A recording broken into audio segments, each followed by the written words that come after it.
Welcome, guys and gals, to another episode of Comics and Sweet Tea. Little bit of housekeeping right up top. The channel's growing. You guys are talking about it. I can't thank you guys enough. Just please continue to do that. Hey, be sure and hit the thumbs up. There we go. It's anyway, hit the thumbs up. That helps tremendously with the algorithm. Hey, leave a comment if there's a certain creator that you would like me to try and get in touch with and have on the show. Hit me up and tell me, and I'll reach out to them. I'll do whatever I can to try and get them on here. Ring that little bell so you can know whenever we're launching shows.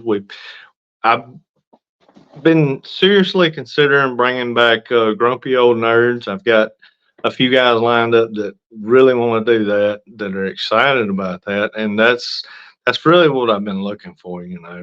Is somebody that shares the same excitement for that stuff that I do. So could be slipping that one in on you soon. We could be reviewing some of the upcoming stuff, comics related TV series and movies. So can't wait to bring that one back. Just want to let you guys know also, I will be at Fan Expo in New Orleans, January 5th through the 7th. Hey, come meet me. Let's hang out, talk comics, pick up a copy of End of Days, just whatever. I'd love to meet you guys. So I'll be there January 5th to the 7th in New Orleans. I haven't got my table number yet, but hopefully I'll have that in the next few days, and I'll do a short video and tell you guys about it. I'm rambling. I'm really excited about this guest today. Been following Jerre for quite a while.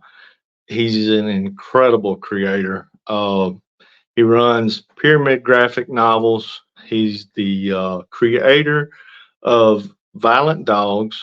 That's already been released. If you guys missed it, you missed a master class in independent comics and storytelling. So I'm going to put some plugs in here. He's going to plug it to let you know where you can go and pick up copies of this, because I'm telling you guys, if you missed it, you missed something amazing. He's also got the upcoming Night War and the upcoming Seek. He's a busy man. I was able to pry him away from the pad just long enough for this interview. So let's not hold him up any longer. Without further ado, we've got Jerre from Pyramid Graphic Novels. And there he is, the man himself. Wow, I didn't know you were going to New Orleans. I used to live there. Oh, Really? yeah, for 8 years. Oh, wow. Wow.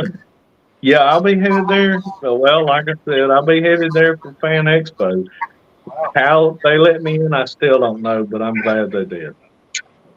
wow, that's nice. Can't wait to get out and meet some folks, man. This will actually be my first con on that side of it. Oh, wow. Yeah, I'm excited. Really excited.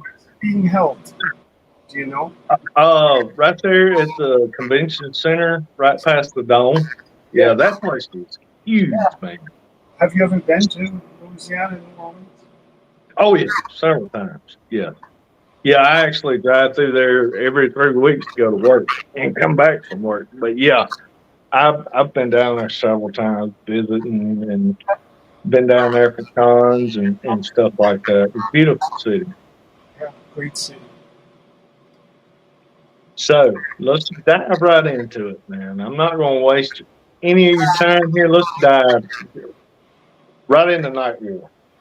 Tell folks about Night War, all this awesomeness we have coming from you. Well, Night War it's a long story. Originally, the title itself was my vigilante book. You know, Right. I try to classify my books like Seek will be somewhat of my superhero book. Violent Dogs is the crime book. Night War. This version of Night War is my horror book. And another project I'm working on is Snow, which will be kind of my superhero vigilante book. Okay. So with Night War, what happened was it was actually three different books, and they were actually four.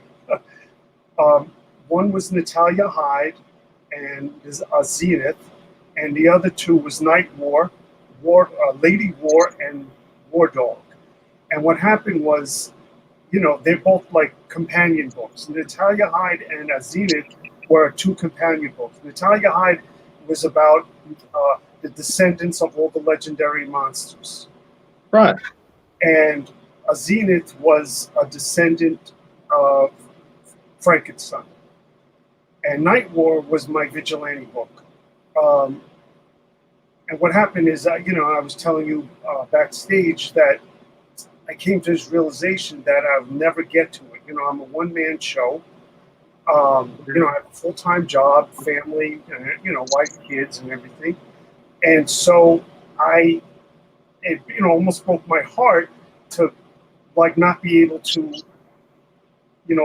finish these books. I was trying to be realistic with myself. Right.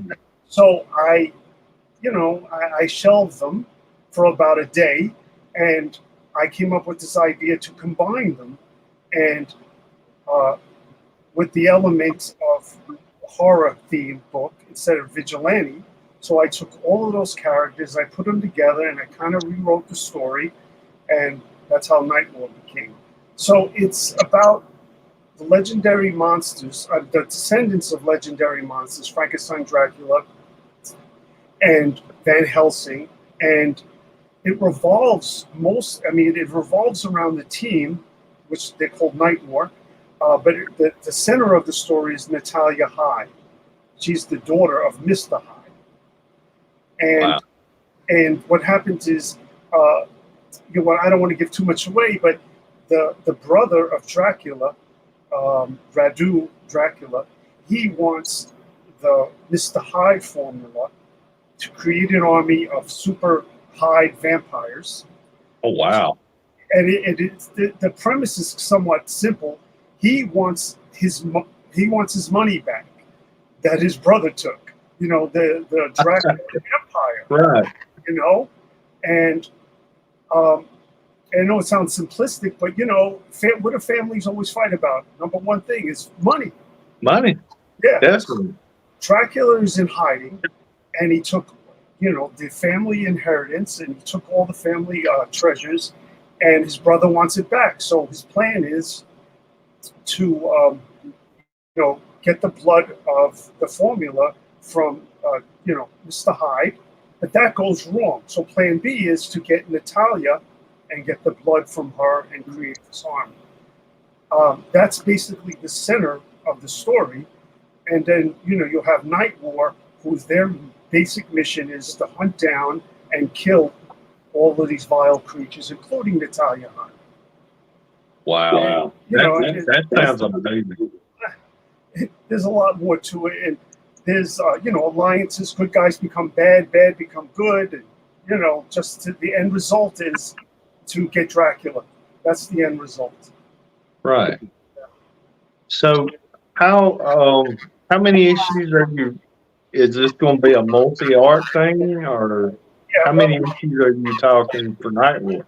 Well, because I have so many stories, because I had 6 for Natalia Hyde, 6 for a Zenith, 12 for both of the Night War books. I have like 24 plus stories thumbnailed out, and about, I want to say, 5 or 6 books, the art pretty much completed, because I can, thank God, I can use the work that I did for Natalia Hyde in the other books. Right, definitely. So, I have about 5 or 6 completed with that. Yeah, and it's going to be ongoing. Fantastic.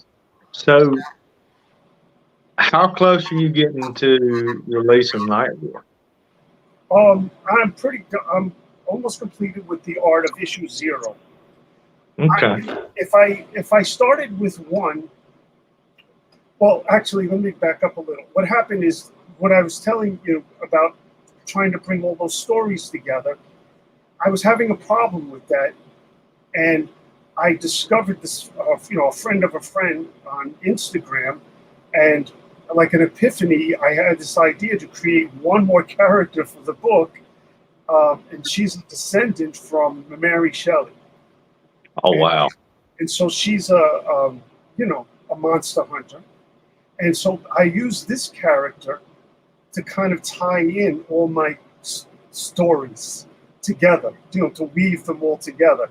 So I started off with issue 0, which I like to do. That's kind of become my thing with issue 0, like a prologue. It kind of introduces the character to a point to the audience without giving too much away, and Right. kind of setting things up. And then number 1 kicks everything off. So that's like my thing. I did that with Seek, Violent Dogs, and uh, doing it with Nightmare. So, the intro of the book, like I said, it'll introduce you to the characters a little, um, almost like a road map. And then, number 1, the story officially kicks off. That's a really good idea too. I George Lucas my shit. I took everything and I was like, well, let me just bounce right off in the middle of this. And I realized after reading that first issue, I was like, well, I'm gonna have to go back and tell the story so everybody's not completely lost. And luckily I had Matt Martin come to me and we were just discussing it one day. We were just talking about the book in general, and he's like, I want to do that. And I'm like, what do you mean do that? He's like, I want to draw that. So we worked out a deal, and he come on board, and we were lucky enough to release that this year. And kind of, and it's set up perfect because it lays the groundwork basically for the next issue that I'll have coming out earlier next year. I mean it all. I know you're the same way. It's all just like this. Everything. Nothing's coincidental. Nothing is just a one-off. It all ties together. It's all one big giant jigsaw puzzle. You take one piece away, it doesn't make any sense. You know. And issue 02, I wrote the story and structured it in a way to kind of also give my amazing models that pose for me throughout these years, that are going to be starring in Night War, a little to finally get to see themselves in a book. So Right. it's a way, like I said, I structured it so that they even they get a couple of panels with their faces, and so people know as far as the characters what's coming, and also like I said, to kind of tribute my amazing models, that they waited so long to see themselves in the book. So Right. it worked out good. It worked out good. How I use reference too, but how does that? That's got to be a little different. You've got them posing for what you're going to be using in the story. Do you ever get these looks like, now what the hell is this? What are we doing again? Or do they know from the get go what they're getting into? But like first off, I've been so lucky, um, almost blessed that every model I have several professional models, um, but most of the models in the book are friends and family, and they did amazing jobs. They're like so into it. It's like I never, they do more than I ask. You know, Right. Right. so my process is, I'll write out the story, I thumbnail it.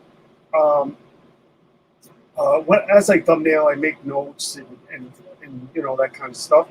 And then what happens is with the models, it's very organic. sometimes the model inspired the character, or the character's already created, and I just fall into finding the model. You know, Right.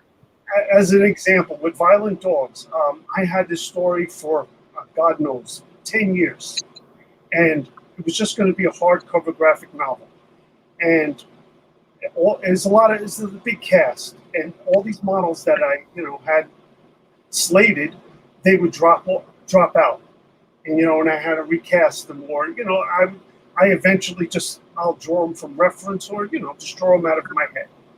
And Right. but the main character dropped out, so I scrubbed it.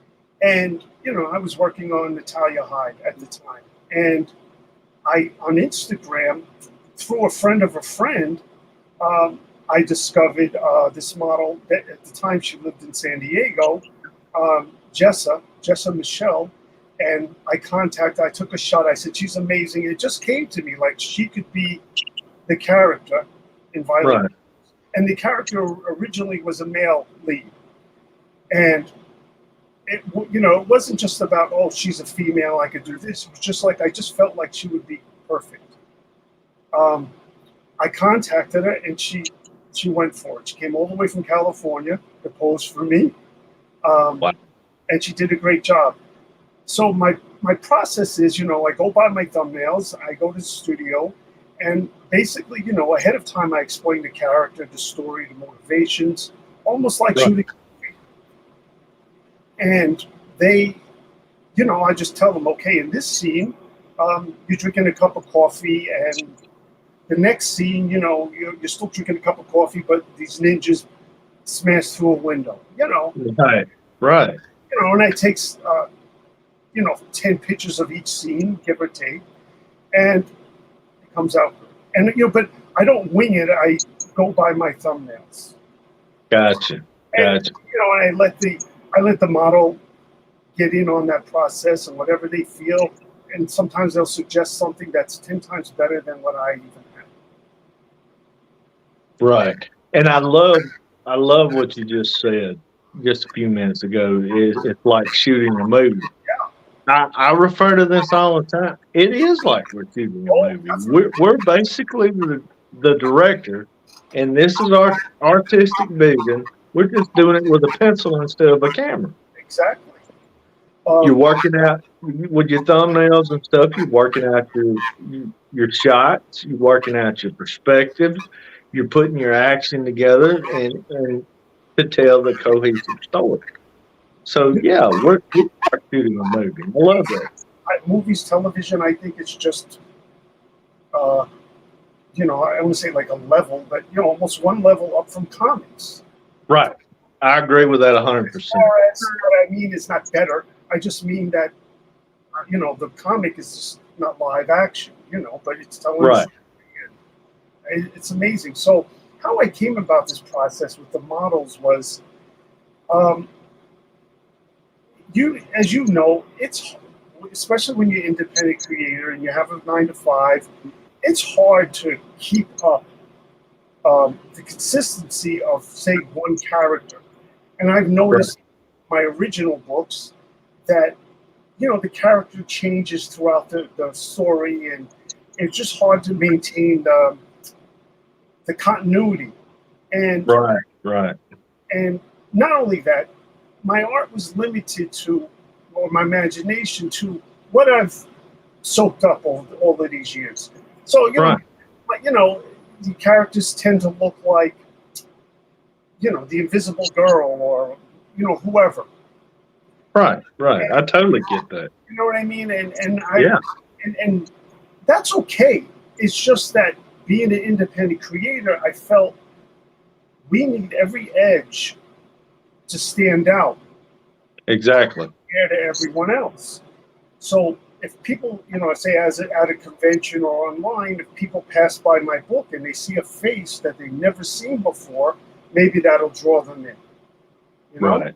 And at the same time, nobody can ever say Natalia Hyde or any of my characters are influenced or look like any other character. Because, as you know, you can look online, and you could see lots of characters that are influenced based on or whatever existing characters. You know, Right. and Right. it's hard. You know, it's hard to come up with ideas and original characters. So my inspiration was for that was this artist called Tim Bradstreet. He used models. He used to draw the covers for Punisher, Yeah. and I know exactly who you're talking about. Yeah. Yeah. two of his books. He's amazing. He is. And also, Brian Bendis, when he was independent, this book he did, Jinx, was all the models were professional models. You know, he based them on Right. people. And I said, wow, what a great idea. You know, what it drew me to that was, again, I say, the originality to it, you know? Right. Right. So I started off, it was a rough beginning with models. Like, I didn't think it through. And I would only write 1 or 2 stories, 1 or 2 issues, take pictures, and then go back to the model and keep going back and forth. And that was right. ridiculous. You know, people change, the hairstyles change. And I perfected it now where I write the story at 6 to 9 issues. They pose for me for the 6 to 9 issues. And, Get it all out of the way in one sitting. You know, the photo shoots take sometimes 4 or 5 hours. And, you know, it gets a little monotonous because some of the poses are the same. You right. know, shooting is shooting. You're shooting a gun is shooting a gun. But nevertheless, I do it like that. And I do it in order so I can keep track of it when I go to the reference. And right. I can tell you sometimes I go, what the hell is this scene? I don't remember this. You know? So well, I tell you, it's working. It seems like you come up with a really streamlined process, though. You know, experimenting with this. It's kind of exciting, you know, shooting the models and you know, going through that whole process. It's a lot of work.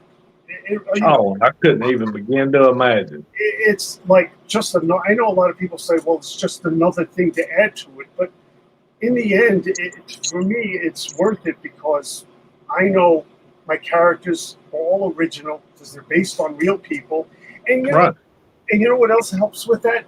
Defining the character. Like, I kind of, in a way, take, you know, all those people I know, I take some of their characteristics to apply it to the character. Right, right. So it helps develop. So not all my characters are me, which is hard to write, you know. Right, right.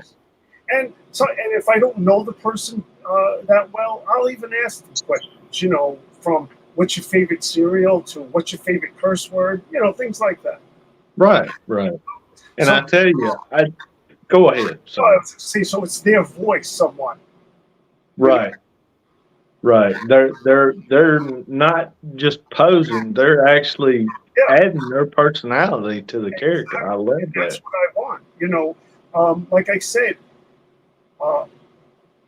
they contribute so much more than I ask. You know, like I know I'm limited to my imagination, time, what I've seen, you know, been influenced by, and it's amazing how you could just say to a model, "Hold a cup of coffee," and everybody holds a cup of coffee their own way. And, exactly. You know what I mean? And their art school way, I can spot that a mile away, and I'm guilty of that. So but the model, they'll hold it a different way. They'll tilt their head a certain way, and to me, that's like invaluable, and it really shines through.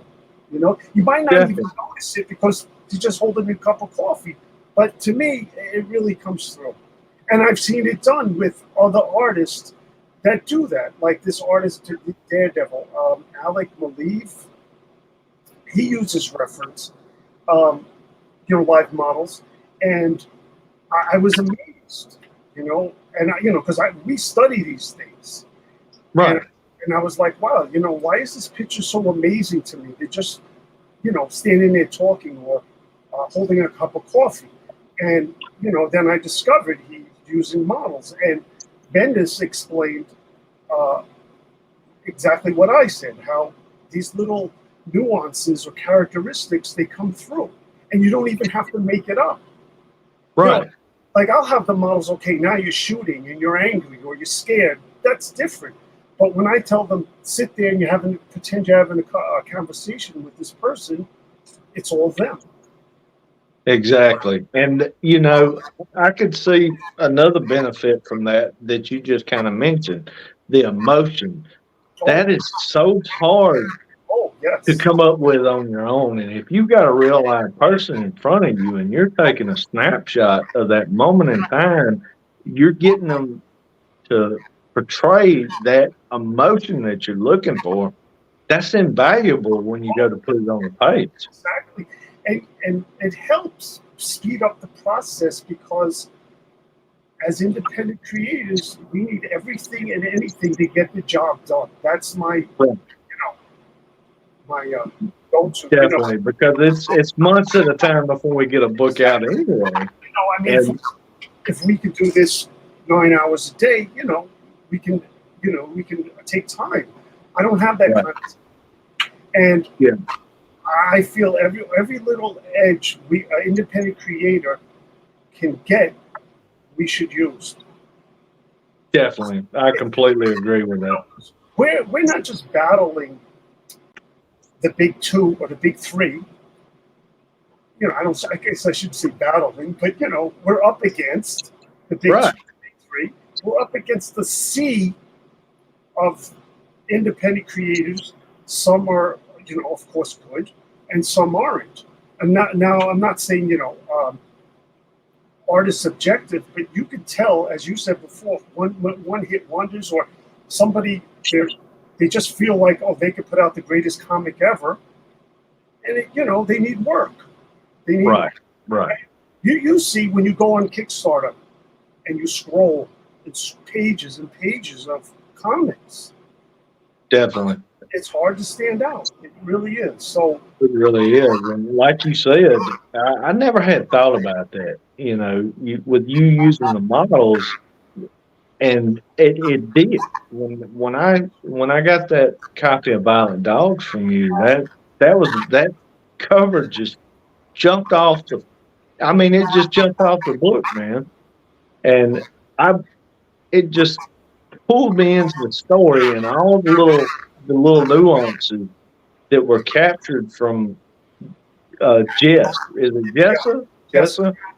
I mean, you brought it through, and I mean the story though, the story too. You don't give yourself enough credit as a storyteller. I that mean, it was just amazing. Oh my God, I could see this as I was reading this. I was like, yeah, I could see this on Netflix tomorrow. I could see this on Prime. Whatever. I could see this in the series just now. And it would be a hit because it's an amazing story. thank you. That prelude to Violent Dogs, that was just again a way to introduce her, and there's really basically two elements out of that will carry through the main story. Is that even though she's an assassin for hire, she has a thing about taking jobs to redeem herself. You know, Right. Right. and another element is just so you get to know her personality a little bit.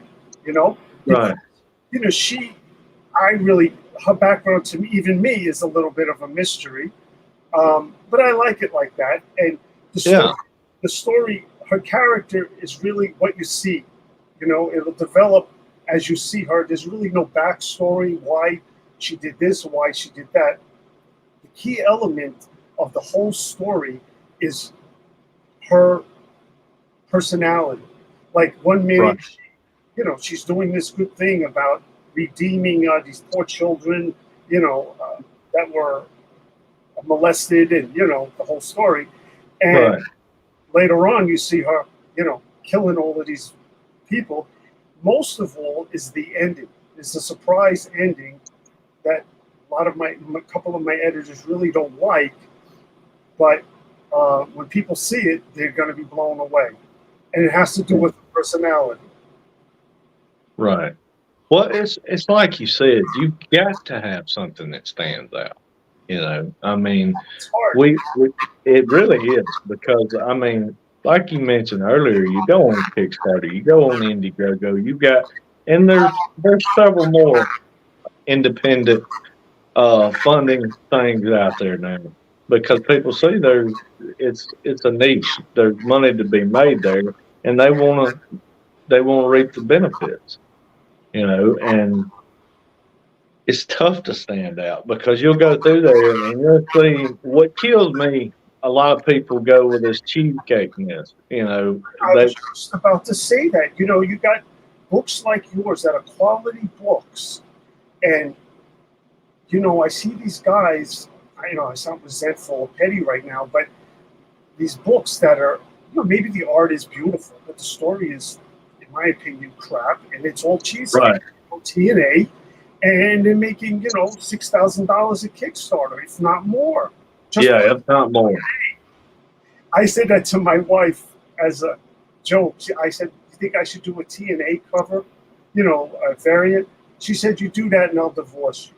She goes, "That's not." Mine told me the same thing. She says, "That's not."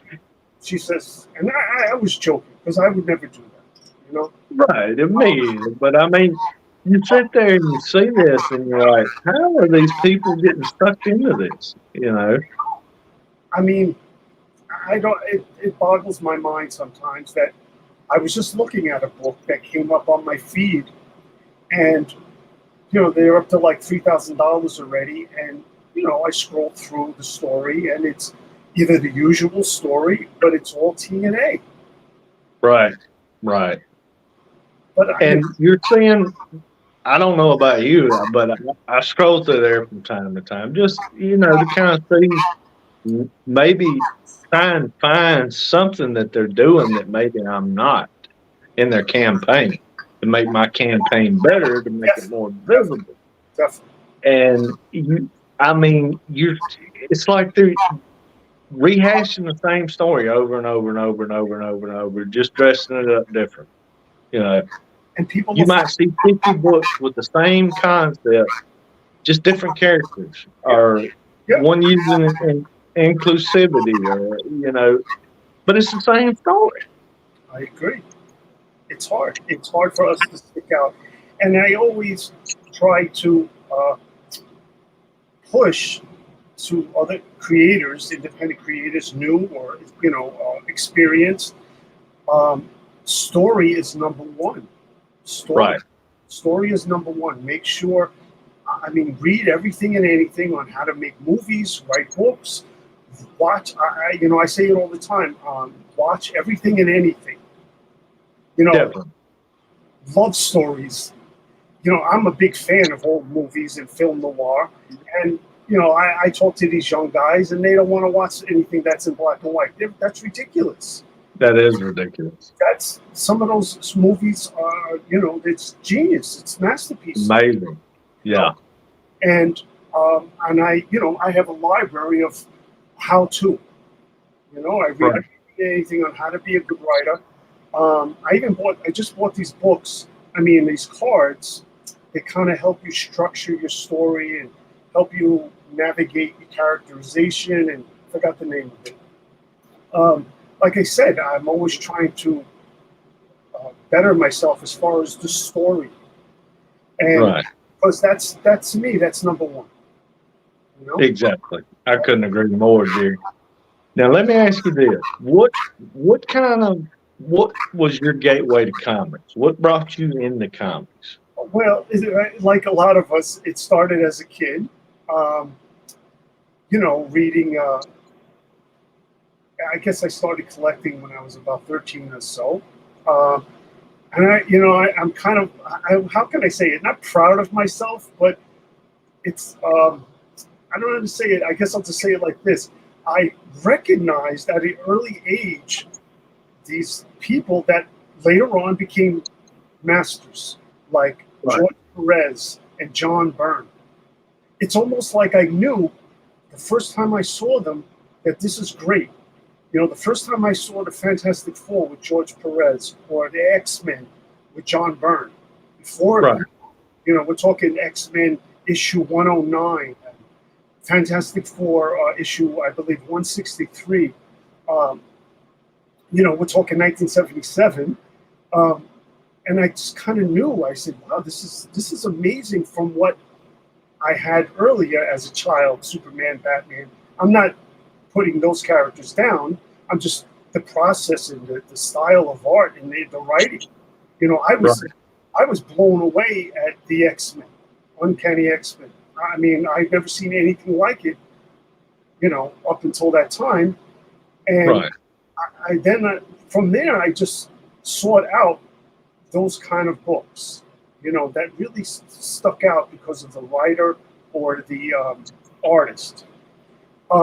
And I believe it or not, I started gravitating towards the writer. I would study like Chris Claremont's dialogue, story structure. I mean, he was amazing.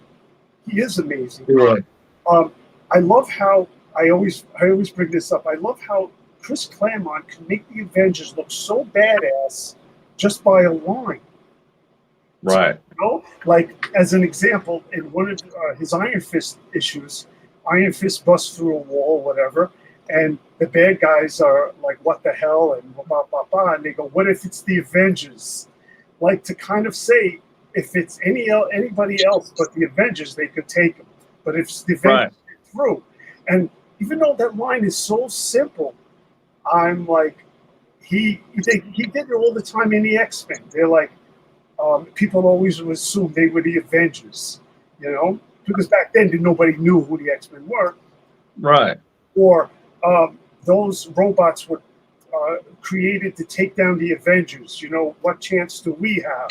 He would always do that. Exactly. And I'm like, wow, that's amazing. Just by a line, he showed how badass the Avengers were. Yeah. So because of that, I really strive to be, the best writer I can be. So I started drawing comics, folding the 8x10 paper and creating my own comics. And all of them were variations of the comics that I loved, like X-Men. I had a book called Battle Men, and they were all, variations. Until I got older, and then I started writing my own stories and drawing my own characters. But even then, I just felt like I wasn't ready. I just kept creating and creating. I have piles of books I'll never show. My first professional venture was a book called the Masti 8. That's when I printed a book, went to a convention, and tried and sell it. Masti 8 is a Greek word for "we are," and I, abbreviated E8. And it was about this group of family, and they all had superpowers, and they were called world savers, and they were trying to prevent the end of the world. And the key to that was the second coming of Christ, and they had to stop that so to save the world. And it was very, deep, and nobody was going for it at conventions.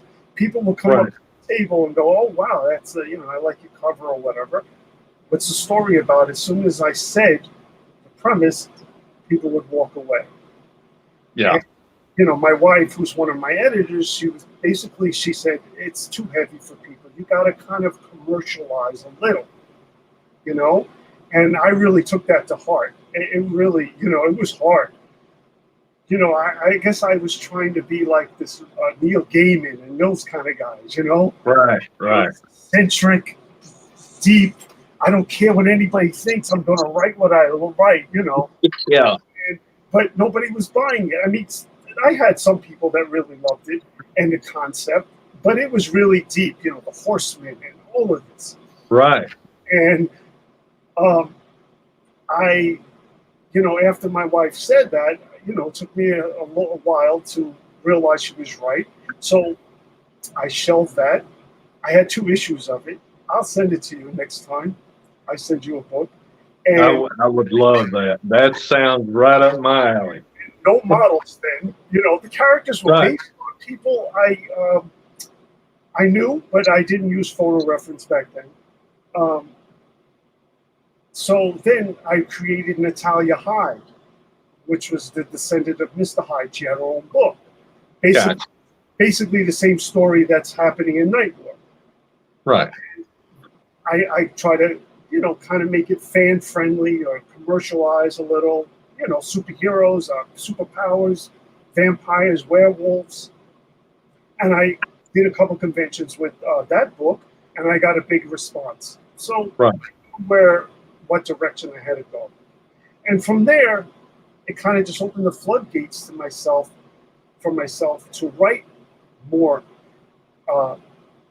stuff that's mainstream to an extent. Right. Heroes and vampires and werewolves and assassins, of course, with my spin on it. Right. Right. That's the one thing that I loved about Violent Dogs. It was, yes, it was similar to stories I've seen, but it immediately was original all at the same time. You really put your stamp on that book, and I can't wait for Night Wars because I know you're going to do the same thing with that. Night War is almost my, and each book I have, I kind of is a tribute to what I grew up with, loving and inspired by. Like Violent Dogs is my tribute to the old film noir movies, Right.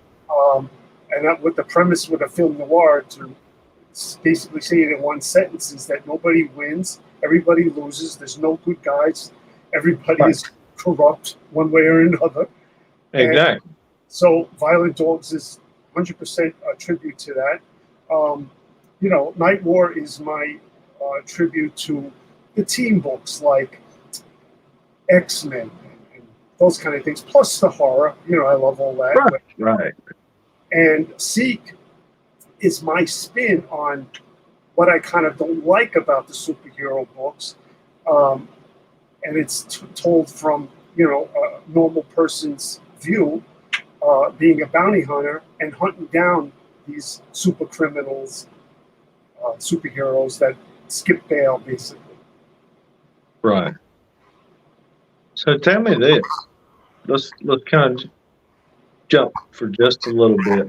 What are you reading anything currently right now? Any of the new stuff? Believe it or not, I have a hard time. I'm not reading anything consistently. I'll go on, line and whatever I see on Instagram, perhaps the art pops out to me. If I know one of my favorite writers is writing a book, I'll jump onto that book. Otherwise, I'm really not reading anything consistently. Right now, I could say I'm collecting what is it? What is the book called? It's a Spawn book, Gunslinger. That looks amazing. Yeah, the artist Brett Booth, he's amazing. Yes. Another detailed guy, very dramatic, and I'm trying to incorporate that into my art. And Brett's been around. I know. He was one of the main guys that come into Image way back in the day. Yeah. And I mean his art. Oh, it's amazing. And it's just leveled up through the years. I mean, he's consistently gotten better through the years. And You see some artists that regress, but he's just he's doing like 3 different books too at once. right. He's amazing. But otherwise, no. I what I've been doing lately? Buying the omnibuses now of the old stories. I'm collecting Spider-Man, Uncanny X-Men. Even though I have all the issues, it's easier just to pick up a nice big book and flip Right. through and dig through my comic collection. And otherwise, I really wish there was something that I could collect.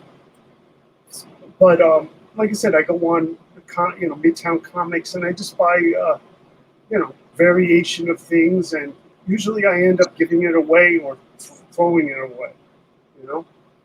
I tell you what, there's one there's a few that I've collected. I had to jump on when Silvestri come back for Batman. Yes. I've got that one. I haven't sat down and read it yet, but I've got it put up. One of the books that I have been reading and been reading pretty much.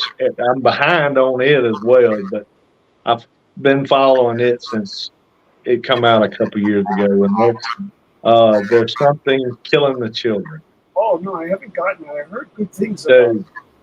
So you'll spend a fortune on the older issues if you get the floppies, but go after the trades. Yeah. You'll love the story. Oh, good.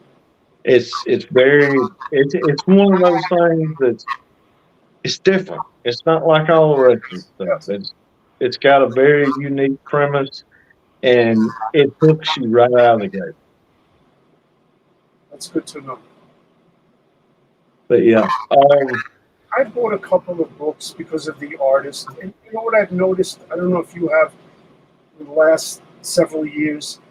They write the stories now almost to be like it's just one movie compared right, to, you know what I'm saying? Like yeah, instead of how it used to be, where if you got 6 issues of Uncanny X-Men back in the day, uh, it was all over the place, but in a good way. You know, right, it told a lot of, it was a lot of story in just 1 or 2 issues. Look, and this is a perfect example, and I'm not, this is from something I read. They told Days of Future Past in 2 issues. Nowadays, it would take them 9, you know? oh, definitely, And, that bothers me because, you when you put it all together, you could just, like, zoom right through the story. And, like, they call it an easy read. And that bothers me because it's kind of like, and this is done by professional, established writers. Um, like your book, it took me an hour to get through it. It was very detailed, intricate. You look for clues in the story. You try to figure things out. Whereas I bought this book, Kick Ass, one of those, Hit Girl, and yeah. I know exactly what you're talking about. and I love the artist, and that's why I bought it. I forgot his name now. I love his art because it's simple. He used to draw the Punisher a little. Jr. John Romita Jr. No, this guy is later. Galov. I forgot his name. He's amazing. Um, Basically, the story is her just breaking into a house and killing bad guys. That's it. Right, And I was like, you feel cheated. And right. sometimes I'm tempted to write like that just to get it out, but I won't. No, I don't think we're capable of that. I can't. I have too much information. I really, Right. We won't let ourselves do that. yeah, it's a cop out, and Yeah. like I said, and a lot of stories are like that, where you have 6 issues and nothing happens. Right. And years ago, 2 issues took care of everything. Oh, definitely. So Definitely. I'm striving to do that as well. Right. And it's tough. I mean, a lot of people think writing a story is easy. It's not. I mean, that's harder to me than the art any day of the week. Any day. You know what it is? It's so frustrating. It's almost like it's sitting there, and you want to get it out, and it's just coming out drip by drip. And, Right. as an analogy, and you're afraid you're missing something. And I mean, I love to write. I love to create stories, but it's one of the hardest things. These famous writers, these quotes. It's easy to write. You just sit down and at the typewriter and start bleeding, or that kind of stuff. It's Yeah. creating a story and trying to keep track of your characters and comic book writers. We have to do 2 things. We have to do several things. We have to tell the story. We have to convey information for the reader, and we have to make it sound cool. Right. And it's hard. And pacing is a big deal. Yeah. Because I mean, you don't want it to drag at any point because people's attention spans are about that big nowadays. And if you drag just a little bit, guess what? They put your book down. Exactly. So it's hard, and it's somewhat, I'm sure as a writer, you have to explain the story through dialogue, whereas in real life that wouldn't happen. You know, Right. like in Violent Dogs, you know, she's having this big conversation with this guy, and in real life, she just would have went in there, said, "Are you him?" and shot him. Exactly. You know, Yeah. But for the sake of the story, you can't do that. yeah, you know, and maybe she would bullshit with him a little, but Mhm. you know, but I mean, and that's cool, I guess, you know, and that works for some, you know, maybe another type of scene, but the purpose of that was to convey all this information to the reader, Right. nothing more, you know. So it's hard. People don't understand, and you have to keep track of it. You just don't. It's, you know, writing is like water. It's fluid. You know, you have to know. You also not just can't. You just can't just write a story. You have to have like almost a mission for each issue. Right. You have to say, well, issue 0 does this, and issue 1 will do this, and issue 2 and 3 will accomplish this. You know, you have to really plan it out. Yeah, Otherwise, you really do. You got to do your homework. yeah, you have to. Sure. Otherwise, you lose track, which has happened to me. You know, Right. and it's people don't understand the work.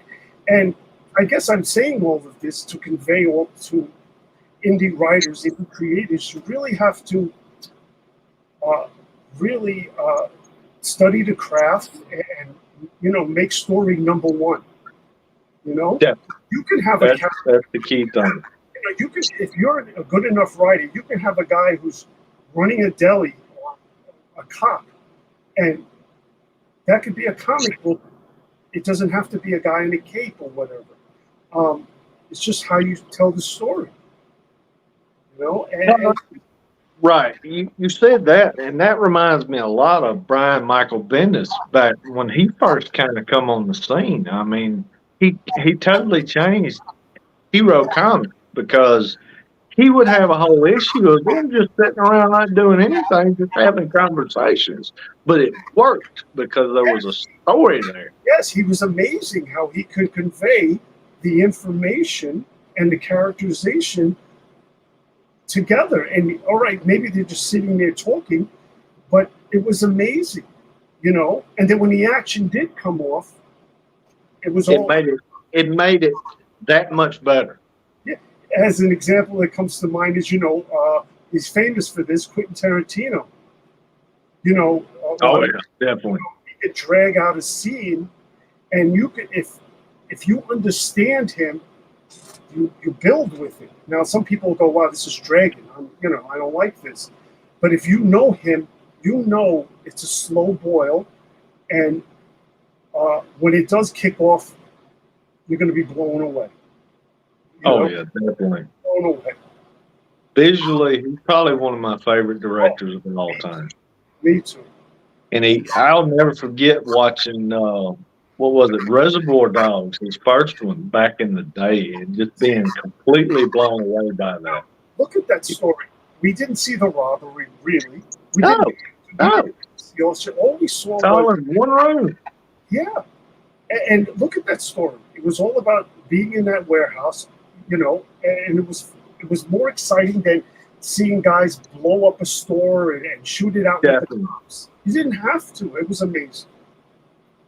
Because he built the characters right there. And I mean, like you said, it was a slow burn, but by the time you got to the end of the movie, it was at a boiling point. And you were like, what's going to happen? You know, and the ending was just perfection.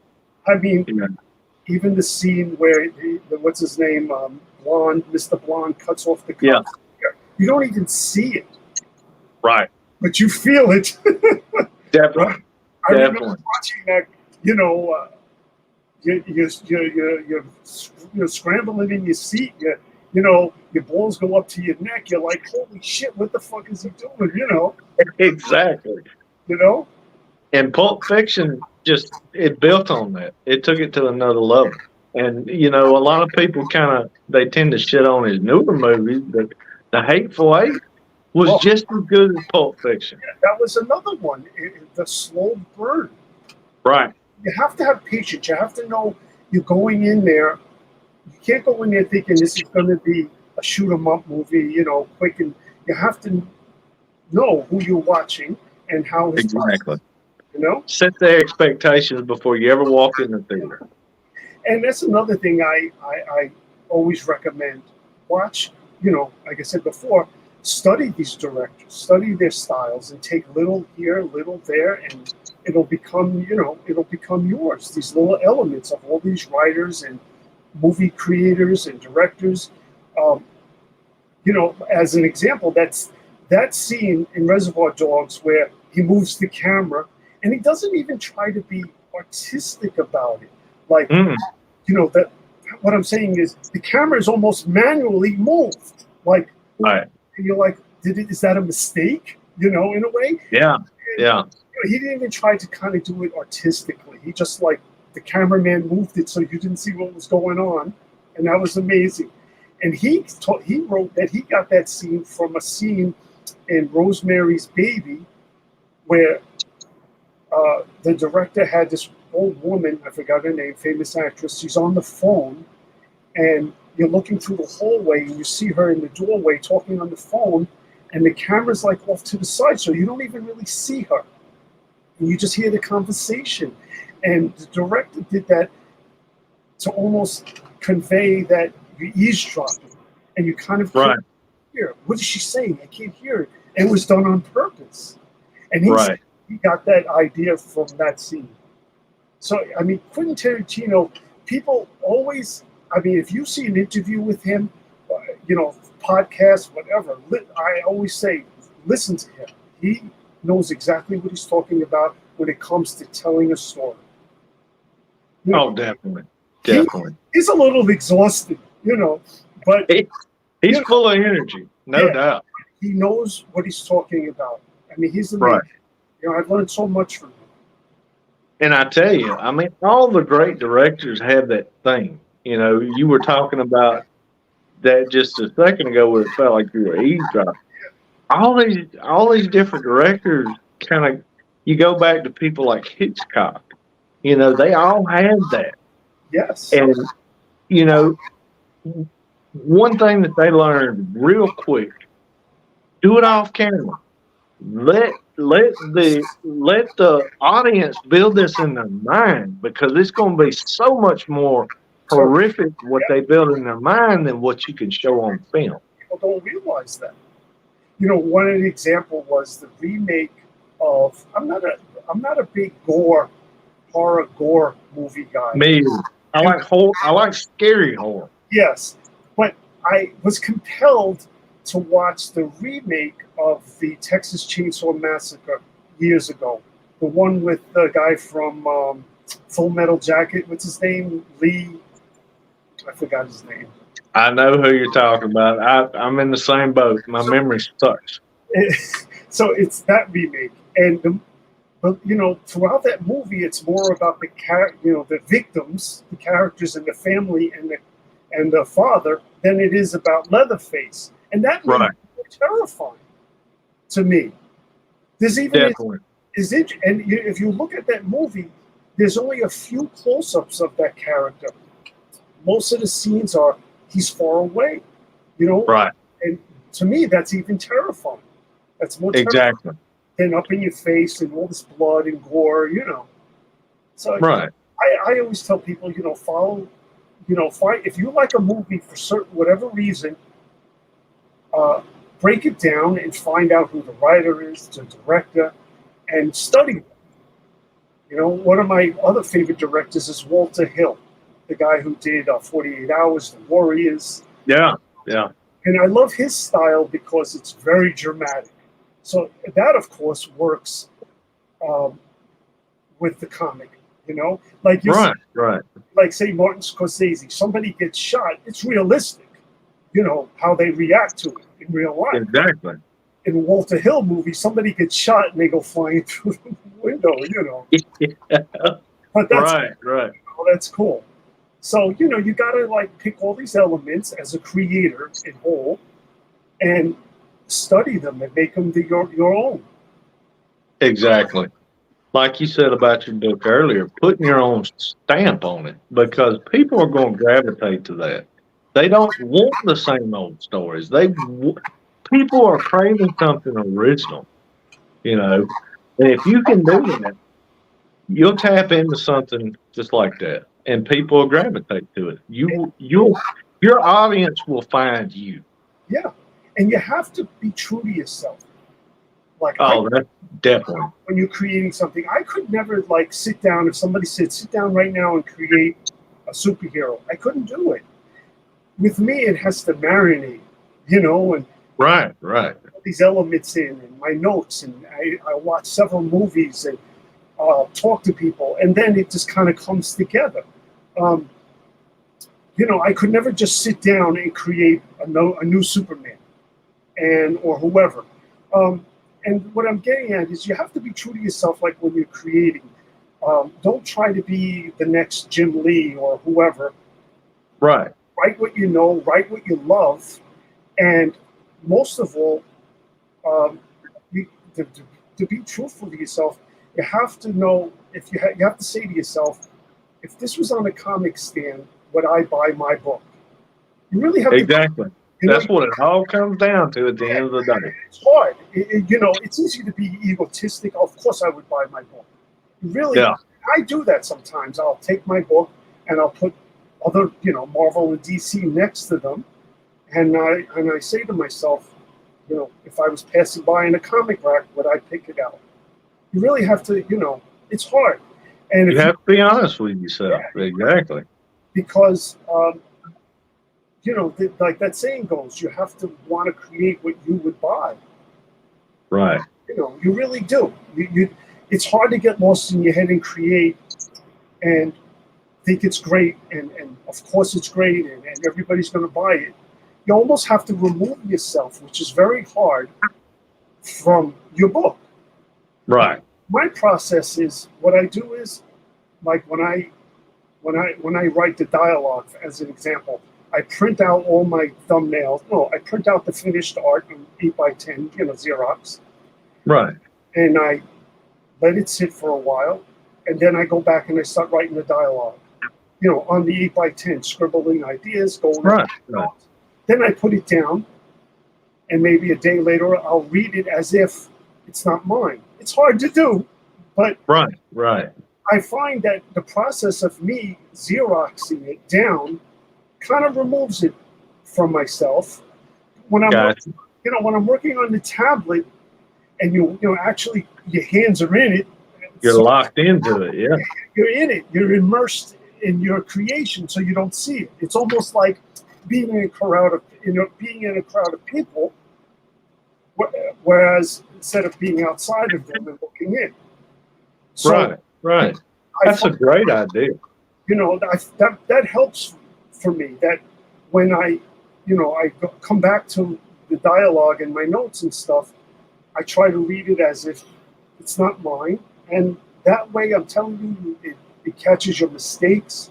Not so much the spelling mistakes, but Right. the story. You go, wow, this don't make sense. That line is corny. That's cool. Right.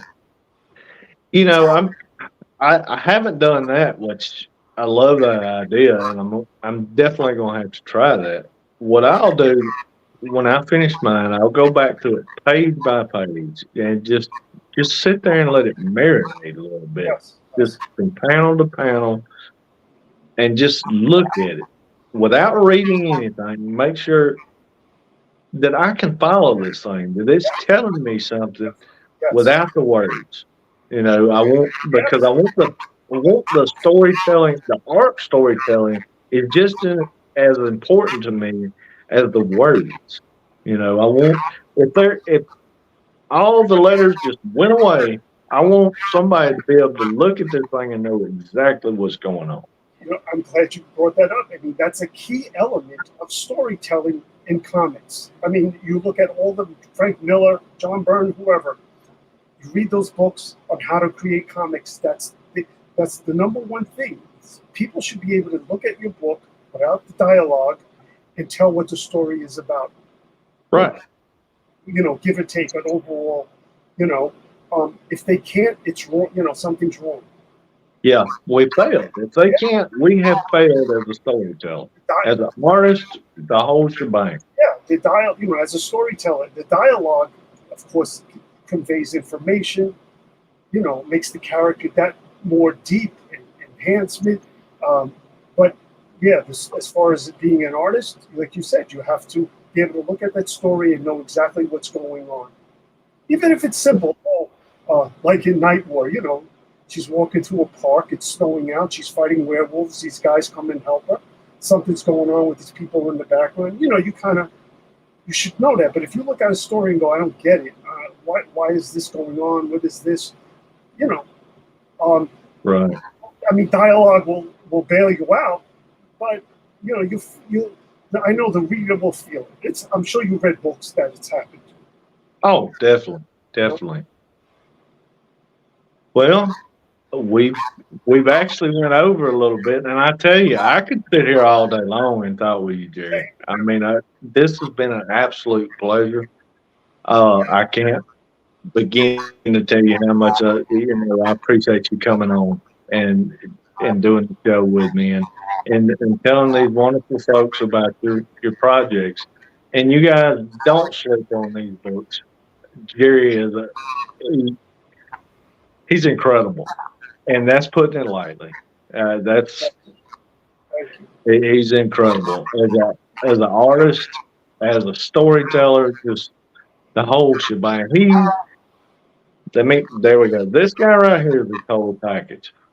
I mean, hands down.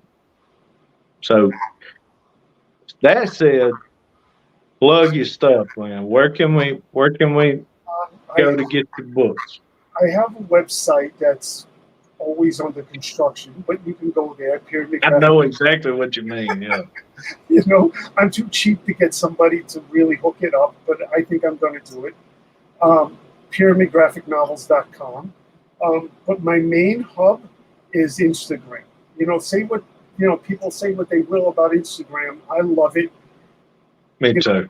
no matter who follows me, who doesn't, how it works. What's the word? I can't think of it. The algorithm, right? Right. Right.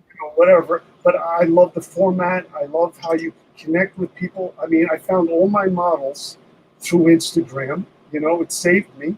Um, so that's like my main hub for now is Instagram. I have a Facebook, Pyramid Graphic Novels, as well. But it's basically the same stuff that's on Instagram. You know, Right. but Instagram is my go-to for now until I develop the website. Gotcha. You know, And I will have all that in the description, guys. So y'all be sure and jump down there. I'll have the links up where you can go directly. Because I know if you're like me, you're a lazy ass and you just want to be able to mash it and it just magically whisk you straight to his stuff. So I'm going to do that just for you guys because this guy's incredible and I want you to be able to get his stuff because you don't know what you're missing till you get it. So my get it. my next Kickstarter should be in a couple of months for Night War, and there as add-ons you'll be able to get issue 0 of Seek and Violent Dogs, and I'm just going to build on that momentum for the time being. Oh, Using Kickstarter, um, and then once I get through most of the books, then I'll start selling them on my website. gotcha. But And I tell you what, I'm gonna go out ahead and put this invitation out there. When you start your Kickstarter for Night War, I'd love to have you back on. my pleasure. Thank you. I appreciate it. I appreciate it. Well, it's been an absolute pleasure talking to you, Jerry. And we haven't met in person. This is kind of our introduction to each other. We've been following each other for a few years now, and I tell you, man, you lived up to the hype that I built up in my head. I See, mean, you're you, awesome. I was talking to my wife about you. You put out a quality book, and it's really nice to read an indie book that's quality. You could tell work is really going into it. You I know, appreciate that. That means a lot. and you do things that I love. The history and the horror, and I love London, and it's Right. book, and I know I owe you a How cover. can you go wrong with Monsters in Victorian era London? You can't, man. You can't go wrong with it. And I owe you a cover. I know. I'm going to work on it this week. Don't worry about it, dude. Like I said, thank you for being on. It's been an absolute pleasure. So you guys follow his stuff. I'm gonna have everything, all his links down in the description, and be sure and go to his website and pick up his books because they're awesome, and you're doing yourself a disservice if you don't get them today. And hey, tell your friends about the channel. We need followers, guys. We're trying to grow this thing out. So, hey, tell everybody.